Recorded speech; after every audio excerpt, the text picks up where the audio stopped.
Hello అందరూ. So ఈ రోజు స్పెషల్ ఏంటి అంటారా? చికెన్ బిర్యానీ. ఏంటి ఆల్రెడీ చేశాక మళ్ళీ ఎన్నిసార్లు అంటారా? ఇది చికెన్ బిర్యానీ చిట్టి ముత్యాలతో చేశానన్నమాట. సో చూసేద్దారా? పాట రూపంలో చెప్తాను, వినేసి ఆనందించండి. ఆహనా చెప్పనా, ఓహనా చెప్పనా, ఆహనా చెప్పనా, ఓహనా చెప్పనా, ఈ రోజు ఏంటంటే చిట్టి ముత్యాల chicken biryani. Tom Tom Tom. Foodies భయపడకండి, ఏదో అలా పాడాలనిపించింది పాడాను, కానీ కామెంట్ రూపంలో చెప్పండి ఎలా పాడాను. చిన్న పిల్లని కదా, అందుకే క్యూట్ క్యూట్గా మాట్లాడుతూ క్యూట్ క్యూట్గా పాడాను. ఓకే, కానీ ఇప్పుడు మీరు కావాల్సిన ఇంగ్రీడియంట్స్ ఏంటో చూసేసారు కదా చిట్టి ముత్యాల చికెన్ దమ్ బిర్యానీకి. సో ఇప్పుడు మనం మ్యారినేషన్ ప్రాసెస్కి వెళ్దామా? కావాల్సిన ఇంగ్రీడియంట్స్ వచ్చేసి red chilli powder, salt, garam masala ఇంట్లో తయారు చేసుకుంది, పసుపు, ginger garlic paste, lemon juice, green chilli paste ఇంట్లో తయారు చేసుకుంది, curd, fried onions and fried ఆనియన్స్తో పాటు ఆయిల్ అండ్ గీ. దమ్ వచ్చేసింది. రింగా రింగా రోజెస్. సో ఇప్పుడు దాన్ని మంచిగా మిక్స్ చేసుకొని ఒక 30 to 40 minutes అలా పక్కన పెట్టేసుకుందాం. ఇప్పుడు మనం బగారా రైస్కి కావాల్సిన ఇంగ్రీడియంట్స్ ఏంటో చూసేసాం కదా. సో ఇప్పుడు ఒక బౌల్ తీసుకోండి. బౌల్ అంటే చిన్నది కాదండి, పెద్ద హండి లాంటిది తీసుకోండి. నా దగ్గర హండి లేదండి, అందుకే నార్మల్ పెద్ద బౌల్తో సరిపెట్టేసుకుంటున్నాను. సో ఇప్పుడు మనకు కావాల్సినంత వాటర్ పోసుకోండి. క్వాంటిటీ అంటూ ఏం లేదండి, జస్ట్ బగారా రైస్ కాబట్టి.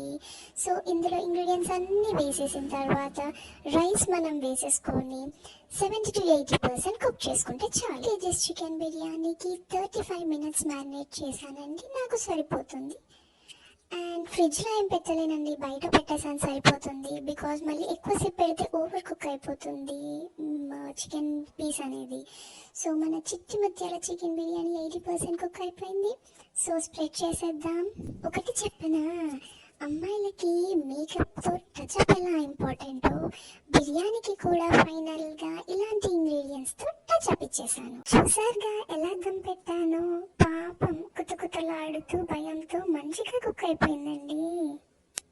సో ఇలాంటి చిట్టి ముత్యాల chicken biryani first time try చేశాను కదా, నార్మల్గా తింటే బాగుంటుందా అని ఐడియా గుర్తుకొచ్చింది. కేరళ స్టైల్లో బనానా లీఫ్లో తిందామని. పాపం మా డాడీకి బనానా లీఫ్ కోసం ఊరు మొత్తం తిరుగు అని చెప్పేసి గల్లీ మొత్తం తిరిగి నా కోసం ఒక బనానా లీఫ్ తీసుకొచ్చాడు. సో బనానా లీఫ్తో మంచిగా కడిగేసి ఎవరికి తినిపిద్దాం అనుకునే లోపు మా చిట్టి తమ్ముడు గుర్తుకొచ్చాడు. చిట్టి ముత్యాల దమ్ బిర్యానీ తింటే బాగుంటుందని వాడిని కాళ్ళ ఎలా పట్టుకొని, అంత సీన్లే, వాడు తమ్ముడు కదా, అక్క మాట ఎందుకు కాదంటాడు, పాపం రానగానే వచ్చి కూర్చున్నాడు. సో వీడికి తిని ఎలా ఉందో టేస్ట్ చెప్పరా అంటే వీడు ఓవర్ యాక్షన్ వెళ్ళి చూసే వాళ్ళందరూ నోరుతారని చెప్పేసి చూపించుకుంటూ అదిరిందయ్యా సుందరం అంటూ చెప్పేశాడు. ఏంటండి చూస్తున్నారు? టింగ్ టింగ్ అంటూ బెల్ ఐకాన్ కొట్టేసేయండి. అలానే లైక్, షేర్, సబ్స్క్రైబ్, కామెంట్ కూడా చేసేసి మీ వీడియో ఎలా నచ్చిందో చెప్పేసేయండి.